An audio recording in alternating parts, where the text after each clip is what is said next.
Welcome to another episode of Behind the Dreamers. I'm Jennifer Loading, and we are talking to the achievers, the creators, the magic makers, and the dreamers. These are our friends. These are your friends, and they are living the extraordinary.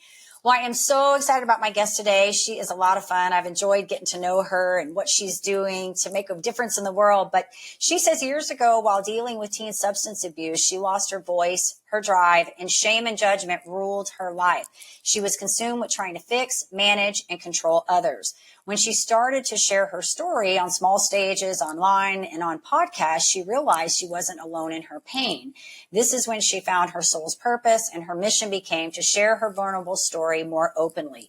So I'm so excited to chat with her and have her share a little bit about what she's going through and what she's doing now and how she's making a difference. But before we do that, we need to do a quick shout out to our sponsor. This episode is brought to you by Walt Mills Productions. Need to add excitement to your YouTube videos or some expert hands for editing? Look no further. Walt Mills is the solution you've been searching for. Walt is not only your go-to guy for spicing up content, he's the force behind a thriving film production company with numerous titles in the pipeline. Always on the lookout for raw talent, Walt is eager to collaborate on film and internet productions. With a background deeply rooted in entertainment and promotion, Walt Mills leverages years of skills to give you the spotlight you deserve. Want to learn more about Walt and his work? Head on over to waltmillsproductions.net and let your content shine. Entrepreneurs, are you ready to level up your leadership skills? Tune in now for an exclusive offer designed just for you. This is my time. Did you know 63% of consumers prefer businesses aligned with their values? Recognizing your core values isn't just vital for business growth, it's the bedrock of effective leadership.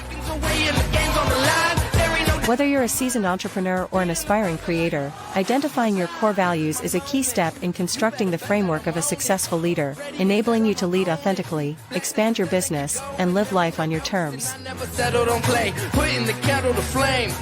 I go 100 all day, foot on the pedal, no brakes. 10, 9, paid on my dues, waited in line, 8, 7. Are you ready to access tools to kickstart your leadership journey? Unlock a treasure trove of insights and get your free resources at www.linktree/Jennifer Loading.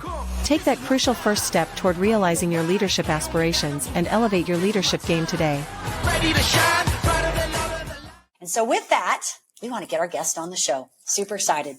Marsha Vanwynsberghe. She is a storytelling business coach, a speaker, a multi-published author, and the host of her own podcast, Own Your Choices, Own Your Life. And so, Marsha, welcome to the show. I am so excited to chat with you today. Oh, thank you so much for having me, Jennifer. I'm thrilled to be here. And you made it through that whole intro. You did a great job. I always feel like the intros are, because on this show, we don't do an intro outside. And so we have to do it each time on the show. And I've got this thing down. I feel like we just rattle this thing off every single time. But we got the guest on here, and that is you. And we are so excited to hear what you are doing and about your story. And so, again, welcome to the show. I'm happy to have you here. Thank you so much for having me. I'm grateful to pour into your audience and share part of my story that can support somebody. It always supports somebody. I agree. All right. So let's open this up because you are a storytelling business coach. You've got multiple things going on. You've done multiple books, you're a podcast. So tell us a little bit about what is going on in your world, what you're doing with your clients right now. Oh, right now is a different story than what it was like 3 years ago or even 6 years ago. Right now, I am in the process of helping multiple people write and share their vulnerable stories. So I tend to attract a lot of people who have those difficult stories, but they don't know how to share them, but they know that they could do something really good in the world with them. And so we're working with a whole selection of authors right now to write their books. And we're also in the process of actually publishing. We're now branching into publishing, which was such a big thing, but at the same time, it really does make sense because of what we do, and we can support our authors as best as we can. And then on this side, I also am an NLP, neuro-linguistic programming trainer. So I actually train and run my own coaching certification to support people in using those tools to understand the power of your thoughts and your beliefs and subconscious reprogramming and healing really from the inside. And I stumbled onto those tools 3 years ago when I realized that, you can push as hard as you want to change your story and to have the results that you want to create, but you can't skip over stages of healing. And it does take work to do it. But this is the work that I get to do, and I get to do both of them, and they actually mesh together. I have a number of people that join both programs. So those are the main programs, but then the podcast is growing like crazy too. So it really does all boil down to learning how to like own and share vulnerable stories. Yeah. And I went on your website. I was kind of to get a feel for what you're doing. So I saw all this on there, and it's really neat because I just got off of a call with another gal that is kind of I hate to say like serial entrepreneur, because I think everything that we do sort of overlaps, like you're saying. It's just, we get a lot of things going because we're passionate about what we do. And so we find tools and resources and things that really fit in alignment with what our messaging is. And so I was looking at a lot of your stuff, and I saw in there that, you were in fitness and dealing with some things on that, and how you are really kind of multifaceted, I think, in what you do. And I think that's a really neat ability to be able to do all those different things. Yeah, thank you. I spent 27 years as a registered kinesiologist. So I really helped people to rehab post-surgery, post-injuries. And it wasn't until I looked at it afterwards that I went, oh, I've actually been coaching for like 30 years. Because, when you've got people who are coming out of these kinds of physical issues and some learning to walk again, that is literally what I was doing some coaching in that area. And then probably about a decade ago, when life really started to change for us, I started to branch into sharing my story. I was still working as my full-time job. And when the pandemic came, my job was gone overnight, never came back, was literally like, talk about changing identities of a 27-year career overnight, gone. It was very interesting dynamics to learn. And then branched into this online space and went, okay, this is the time to figure it out, how we're going to do this. And, pivoting at 50 and learning all of these things, it was, now you get to put your tools and lessons like into practice, actually, right? We can talk the talk, but all of a sudden it's like, no, you've got to actually figure this out now. So it's been quite the journey. Yeah. And it's interesting because you brought up a very good point, is this whole pivot we had to do during COVID. And there's so many messages in this, and the fact that you had this long career that ended, right? Being in the more mature stage of life where you've had this as sort of your identity, and now you have to come into this and be like, oh my gosh, I got to make a pivotal change, right? And like it's interesting because when you talked about the coaching and having done that and coming into the new space, I was in Mary Kay for 22 years. So that was kind of my identity. And when I moved into the coaching space, I realized that even though I didn't have a formal, say, coaching title, that's what I did. I was working with women for 22 years, building teams. And I think anytime we're working with women, we're doing some kind of coaching, right? Like I always feel like we're coaching. Of course. That's what it was. And I realized that it was, when I started to merge out of that and kind of go into my own space, it was not that big of a transition as far as having to do something that I had already done, but it was still, that was my identity. Like that was what I was tied to. And then to have to come in and go, okay, now I got to do something different. And then we had COVID come in, which forced us to even make another shift, right? Like now we're not out. So we're going to the online, and how do we merge? And some really, I think, beautiful things have come out of that, because I think it forced us to really remodel our businesses in a sense. I completely agree. I completely agree. And I think that even though those years were transition, and I still think there's some transitions that are happening, I do believe it was exactly what was supposed to happen. I believe like what I'm doing now is exactly what I was supposed to be doing. And it just took a pandemic to basically say, oh, okay, this is how it's going to happen. You're done now, and you're going to start. Because probably for the last 2 years before I left, before my job ended, I was in a space of feeling like there was more. I did love my job. I love my clients. It was one of those things that I could do pretty much in my sleep. I don't mean to say it that way. It was just it was easy. There was not a lot of challenge. It was very simple. And I know I was helping people, but I still felt like there was something more. And I couldn't figure out how to make that transition into, full-time coaching, growing business, etc. And sometimes, the universe says, okay, then this is how it's going to happen. And I believe that's literally what happened. It was just gone, and I had to figure it out. And I woke up the next day, I remember, because I dove right into it. And my husband saying, okay, like, are you going to take a couple days? And I said, you know what? My gut, I said from the very first day this is not going to be 2 weeks. I know it's not going to be 2 weeks. This is just not going to be. And I don't want to regret not using this time. That was a big thing for me. I didn't want to have any regrets. I wanted to be able to say I gave it everything that I had. And that's literally how it unfolded. So I'm grateful for all of that, but it certainly has been a journey. Yeah. And that's the way it is, right? Like that's just the way it is when we're doing these things. So your story, because obviously I think your story is great. You have your big thing with the storytelling coach is that you're trying to help people now share their stories, which is a big part of your life because you did have a story and you found that, when you started being vulnerable and opening up, obviously people can resonate with this, right? Mm-hmm. And so maybe you don't have to go into detail, but give a little back insight to our guests because they're going, okay, so what led you to this, the inspiration behind all that? Yeah, absolutely. It was one of those things, again, I look back and the dots connect now. They didn't make sense at the time. But probably about 12 years ago, we were parents who were dealing with teen substance abuse. Our kids were young, really young. And it was a time of, not experimentation, far past experimentation. And it was coming to a point where it was affecting every single aspect of their lives and ours as well. And so we were getting counseling. We were trying to get some support. We were having connections with the school, trying to figure out, what do we do? How do we make this work? And really, I think, to be completely honest, as a mom, my role, how I saw myself then was my job was to fix, manage, and control everything, right? Fix it, be the fixer and do it. And a lot of moms, I feel that we sign this this contract that doesn't exist, that we think it's our job to fix every single thing in the household. And that was the pressure that I put on myself until I hit a point where it was like I literally almost lost myself in the process and nothing was changing.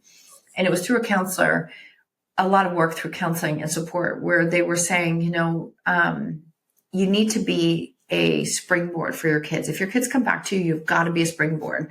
And you're nothing but a pile of quicksand right now. You can't even support yourself. And as harsh as that sounds, it was very true. I hadn't even made myself a priority of any kind. I was literally just trying to do everything else and deflecting and taking care of everyone else. And in the process, that's really how it kind of started. It's like, okay, how can I take better care of myself? And the other piece was that during that time, I'm going to say back almost 10 years ago, maybe 9-10 years ago, nobody was talking about these stories. I mean, we talk a lot about vulnerability now, but 10 years ago, social media was incredibly curated. It was perfect looking. There was no issues. And everybody's life looked really rosy. And I kept thinking, how can we be the only people in the world who are struggling with this? But that's what it felt like. And no matter where I went, I couldn't find anyone else who was talking about it. And so through a couple of very serendipitous experiences, I found myself in small groups sharing a vulnerable story and being in a Facebook group, finding other moms and lots of other moms who are struggling. And it started to open up my eyes that, wait, this is a lot bigger problem than I thought it was. But nobody's saying anything. Well, how can we fix this? And I remember my counselor saying, maybe that's because you're supposed to. And I do remember thinking, that is absolutely insane idea. And what if it's not? What if it's not? I did have this little bit of a flutter, right? You have those moments in your life where it's like an idea comes in and you think that's crazy, but what if it's not? And I found myself in that space where I started to share. And as scary as those first couple of talks were, it was amazing how many people, to say I would be bombarded afterwards by moms who would say, oh my God, that's my story. And I've never told a soul. I've gone for 40 years and never told anybody. And I was watching so many people buried in these shame stories. And I just went, wait a minute, this is bigger than I thought it was. And so what happened is I started to find my voice. And the more that they shared with me, the more fire it gave me that I feel like we need to do something to start talking about these difficult stories. And that's where my first big talks came. Then I had a couple of collaborative books and I wrote my own solo book in 2017. And it's called When She Stopped Asking Why, because the why was killing me, right? Why is only important when you're working towards a goal. It doesn't matter when you're looking back at why of something.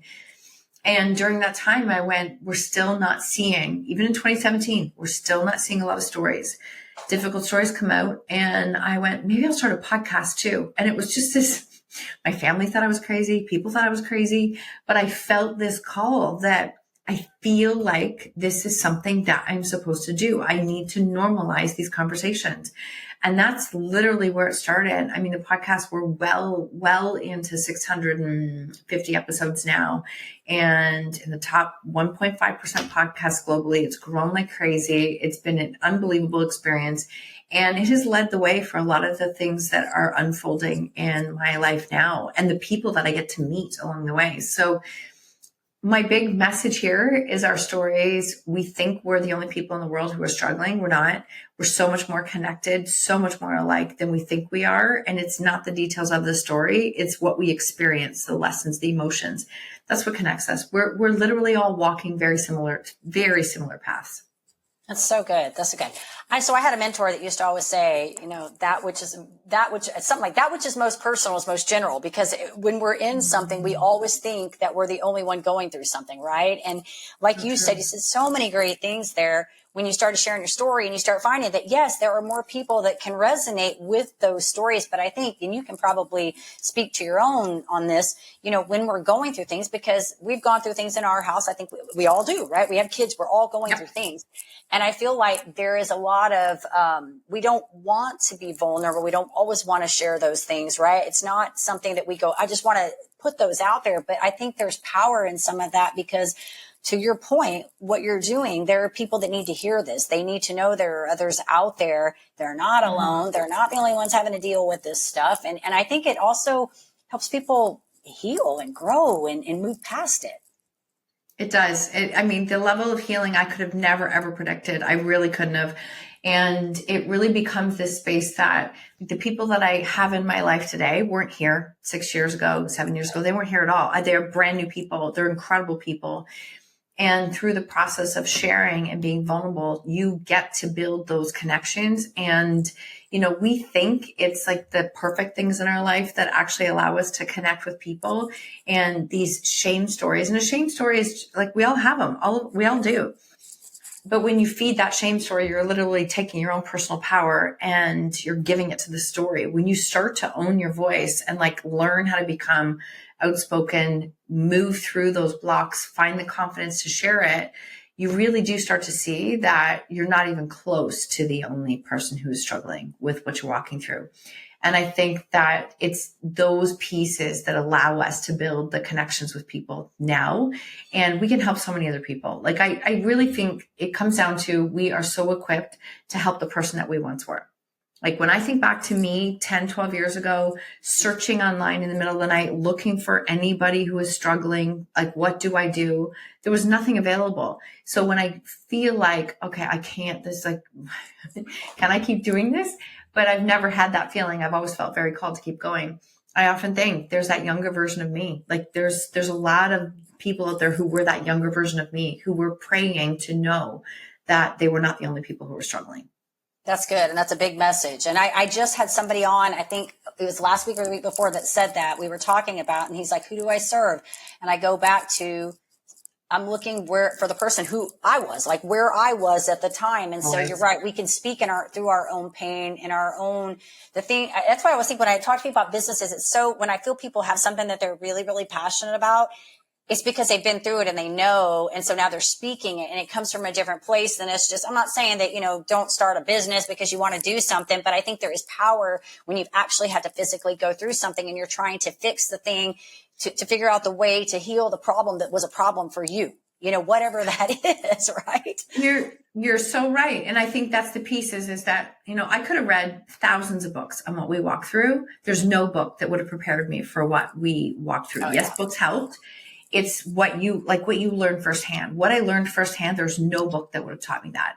And I think that as we do this, we think of those as our imperfections, or we're not qualified, or who am I to do this? When actually the things that you're walking through are actually the things that make you qualified to help the person that you once were. And I think if we could all take that approach, we could do a lot more good in the world. I know that sounds very I'll say woo-woo, but it sounds like it. But I think that we could really make a big difference. And there's a lot of people who are hurting and a lot of people who are struggling. And at the end of the day, some of us are only a couple decisions away from being in someone else's shoes. It's very easy to sit and think, oh, well, look at, they did this to themselves, or this is what happened. You know what? I always say you never know someone's story. The second you think you know their story, you don't. You know what they are allowing you to see. And I'll guarantee online space, you are seeing the 2-minute snippets of a person's day that they want you to see. There's a lot of people who are walking through really difficult times. And I feel like this could be a lesson for all of us of more grace, more compassion, more understanding, and knowing that like really good people are going through some really difficult times. So you can do something good in the world. And it's made a massive difference for me. It allowed me to get out of my own headspace and stop making it about me and be able to help other people to share their stories. So now as I see the stories that are coming in, I tend to attract some really big, difficult trauma type stories. And I'm here for it. Like, it's actually something that fuels me. And my husband always says to me, like, wow, like, how do you handle that? I'm like, because I'm not carrying it. I feel like I'm facilitating. And I think it's a very different thing. The more I work on myself, the more I can heal myself, always working on it. I don't have to carry it. I just get to facilitate and help somebody. And when they can start to see the impact and the purpose of what their story can do for somebody else, it really is a beautiful thing. Yeah, you said so many great things there. And I think even going through your own, I think the best way to heal is to help other people. When you start and you've kind of said this in so many different ways throughout this whole episode so far about the healing comes when you're able to help other people. And that comes through whatever form that is, whether it's in your podcast, whether it's the coaching, right? That's how we learn ourselves. And I think it speaks volumes because now we have the testimony to say, here's what I did when I was going through this hard time. Let me hold your hand and help you get through your hard time right now. I love it. It's good. Yeah, it's good. So I want to ask you, because obviously you're an entrepreneur, and I know you mentioned in the very beginning, and I know we talked off camera and how you would have never expected this to even grow to where it is right now, because you just got out there to share your story. That's what this was about. But I would love to know, because we do get these people that are, coming on here and listening, and they're entrepreneurs and they're creators, and some of them are starting out, some have been here a while. But maybe share some of the things you had to really learn to overcome. You've said a lot already. I feel like you told many of these, but maybe something additional that you had to overcome as an entrepreneur, maybe even just moving from the corporate space to entrepreneur space. Mm-hmm. There's so many things. I think that it's really important to do the work on yourself and help yourself to see your own blind spots, right? Like I think mentorship is incredibly important. I do, however, believe we always have the answers. We just have to find ways to unblock ourselves, like to just like move through those limiting beliefs to be able to see the answers. But the biggest project you're ever going to work on is yourself. And how you show up is what's going to dictate what is possible in your life. So, if I come on to this podcast, for example, and I do nothing but complain about my story, what I walk through, feel sorry for me, those pieces. I lived in those spaces. I'm not judging that. But if I only did that, that's only going to open up certain opportunities, different clients for me, because that's what I'm putting out there and that's what I will bring back. The more I learn to work on myself and see how it could serve a bigger purpose, I can now share it with a different lens, and that will bring other things into my life and business. So that's the first thing I'm going to say is like, you are the number one priority in your business, and find your blind spots and where your strengths are. And then surround yourself with people who can help you with those blind spots and the strengths so that you get to do what lights you up and what your purpose is. And secondly, I don't think there's any rules. I'm going to say this. I don't think there's any rules. When I first started, I had a number of mentors say to me, you cannot start a podcast and write a book and coach people. That's too confusing. It's too much for people. And I was like, see, I think I can. I actually think I can. And I had multiple mentors say, no, that's a crazy idea. No one's ever going to follow, and it's going to be confusing. And I sat there with no experience at that time. And I had the insight that it's like, I think you're supposed to. Marsha, I think you're supposed to.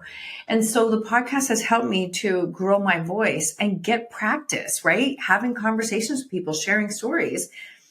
It led into the work that I do today. I think I allowed the business to unfold and the opportunities to unfold because I continued to work on myself and stay open to things that are out there. I didn't come out of the gate saying, let's build this as a business. I didn't. I think that's a blessing. I actually think that's a blessing. Not impossible, but I do think it was a blessing. But I think that when you can do that, you can start to be open to different opportunities and stick with what you love. Like you might have to come to a space of putting some blinders on and stop watching what like Susie's doing in her business and what they're doing in their business, because that might work for them. But if that's distracting for you and you can't stay focused on what it is that you love doing, then put blinders on, mute accounts, stay focused on what works for you. I've had multiple mentors say to me, you have got to stop the podcast because it's costing you time and energy and it's not leading anywhere. And I'm like, it will one day. You watch me, it will one day. I've known it and I've said it, and I'm also very stubborn and persistent, but it was like, I knew it. And I mean, some of the contracts and some of the people that I get to work with today with publishing and books, they've heard me on a podcast somewhere. So you don't know where, like, to me, podcasting is one of the most beautiful modalities ever, because it's a great way to speak and get better at sharing your message. And it's a great way to connect with other people. So you don't have to come on a podcast and like sell a service. That's actually the wrong way to do it. And I've had people do that. You need to be able to share what it is that you do and how you can support and help others. The right people will connect with you. So hopefully that gives you a few ideas of what I feel entrepreneurship can be like. It's an incredible thing. Yeah. You're not meant to do it on your own, though. Like there's a lot of different people you can connect with. There was a lot of really good takeaways there. I like that you mentioned about being open, because I think sometimes there are times when you need to put your blinders on, stop worrying about everybody around you, focus on your path, your journey, right? Yeah. But I think also, like to your point, not being so down to the point where you listen to somebody and somebody strays you away. You go with what your internal diet, whatever your inside, what is telling you to go. Because I think when your intuition, when you start to become in tune with your intuition, I'm not saying throw out all logic, right? We don't want to do that. Right. But I think when you start to learn to know your intuition, you know what feels right, it works itself out. I just feel like in most cases, it works itself out. So you said a lot of really good things there. Thank you. You're welcome. You're welcome. I mean, I would love to see more and more people in entrepreneurship. I really would. I think that it's a beautiful path. It's work. It is, but it's brought some of the best people into my life. And I'm beyond grateful that I get to do the work that I feel can make a big difference. And it can help a lot of people. So I think it's a beautiful path. And I would love to see more and more, not just women and men, be able to step into this space. Yeah, it's good stuff.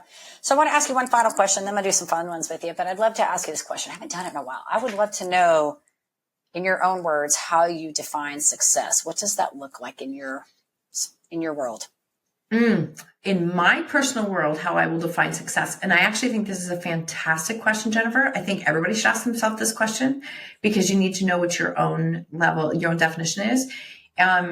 I want a business that is thriving and growing, but never at the expense of my health or my relationships, ever. That's never, it's not going to happen. So I believe, like, one of the things I say and write every day, like, as my business grows, my health thrives, my relationships thrive. Like I have time, I have freedom in my life, and that's more important to me. So success is that it all gets to grow, and my health is always a top value, and my relationships are a top value. And that when I finish my time on this earth, that I know I don't have regrets. I didn't let that little inner voice stop me from doing what I was here to do. And without the regrets, knowing that I use, like, I think it's the Irma Bombeck quote, like, at the end of my time, I literally slide in and say, yeah, I used it all. I used every single thing I had. Like, that's success to me, is using my own gifts to make a difference and build that legacy. Well, you gave me chills. So you said the right words today. I love it. Good. I used to ask that question. And I was thinking the other day, I was like, I haven't been asking that question. And I love that question, because I feel as though every time I ask this question, I get different verbiage, right? Different verbiage, but it's all kind of the same thing. And I feel like you and I are like connected on different ways, because this is exactly how I look at success. To me, it is about, doing what I love. It's about being able to make an impact and help others through the things that I've had to go through. But at the same time, not compromising my values. And my values are my health and my well-being and my relationships and all of those things that are important to me, right? Being able to do this on my terms. And I think that is what is so great about what we get to do as entrepreneurs, is that we get the ability to do that. Doesn't mean we don't work hard. Doesn't mean we don't put in the grind, that we don't show up, but it means we do all these things on our terms, on our time. Mm-hmm. You nailed it. Like I couldn't agree with you more. I really couldn't. I don't know if my version of me in 2020 would have answered that way. And that's been maybe, a couple of years later in age and maturity and just understanding the importance of values. I mean, I spent most of my life as the female entrepreneur that pushed hard to burn out. And that was a badge of honor. That was like, see, look at what I did. Right. And then no matter how much I did, it was never enough. It was never enough. And if I did burn out, I would shame myself for not doing enough, when meanwhile, I'm doing 5 times what the average person is doing. And finally, it hit a point where I was like, how many times are you going to live this cycle, Marsha? Like, what are you doing? Like, what are you really doing? And now it's, I prioritize health, prioritize sleep. My clients know I have really good boundaries, but I want to teach them that so they can do the same thing with their clients. And you know what? If we don't do those things, we're going to build a business that we resent. And like, what's that? What purpose is that serving? That's not going to serve anything. So I won't compromise on those values anymore. I love it. Well, thank you for sharing that. Thank you for answering that question. I need to bring that one back. It's my favorite. I always get excited to hear what you guys say. I want to see if we're all thinking kind of the same things. And I'm so surprised. Like I said, everybody that comes on here really has, like I said, the same message. They just express it in different ways. It's always kind of a universal thing, I think. It is. I think it's a great question. I would really encourage anybody who's listening, ask yourself that, because if we all have different definitions of it, and if you're chasing someone else's definition, you're never going to find it. Like, you're never going to find it. You have to have your own definition. There's the mic drop, Marsha, right there. Well, this has been so good. This has been awesome. Marsha, I do want to ask you a couple fun questions. These are just like off the cuff sort of questions, nothing to pertain really with what you're doing. But I always think that it shows the vulnerable side of us, the human condition side of us, right? And so I like to do this. I'm ready. So I would love to know, besides your awesome books that you've written, because I know you've done collaboratives and you've done your own, but maybe another book that you feel like has been profound in your life. A number of Brene Brown's books. Let me look at which is the one that I read every single year. Why can I not find it? I'd have to look it up. Put you on the spot. Yeah, you put me on the spot. The Brene Brown book, now that's going to drive me absolutely bonkers, because I read it like once a year. I also read Rebecca Campbell, Light is the New Black. I love that book. And then recently I read The Mountain Is You, and that is fantastic. It's a fantastic book, because I do believe we are the mountain in our own lives at all time. Yeah, very good. All right. So you get up in the morning and get ready to go. What's the morning routine look like for you? Morning routine looks like, for me, I get up, I brush my teeth, I throw my workout clothes on. I do the things in the kitchen that need to be done, basic things to start the day. Start with like green juice, my adaptogen teas, my lemon water. It's actually a bit of a concoction of a whole bunch of health, right? We're back to health again. Do my journaling, and I typically am listening to either a podcast or my subliminals and hypnosis that I listen to in the morning that just starts my mindset. And then I either work out first or I walk my dog. I walk my dog 45 minutes twice a day. And that is just I work on those things before I really try and do anything else.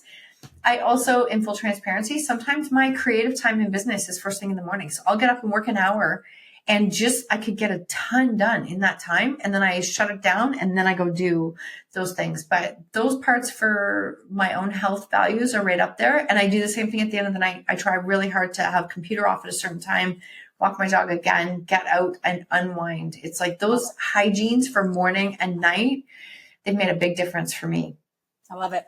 Thank you for sharing that. I know that's kind of a personal one, but I like that one. Because, I think a lot of times people are like, what do these guys do? Like, what does their morning routine look like? Right. And I share a lot of things like you do in the morning too. I sort of have my, my time. That's my time dedicated. Like, to have my breakfast, my green tea, walk my dogs, do my workout, have all my little things I do in order. Yeah. And sometimes I deviate a little bit, but for the most part, the routine is kind of set in place. So love that.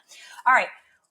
One other fun question, because I know you and I are into health. So I got to ask this one. What is the one guilty pleasure food that you love that is not on the good list item?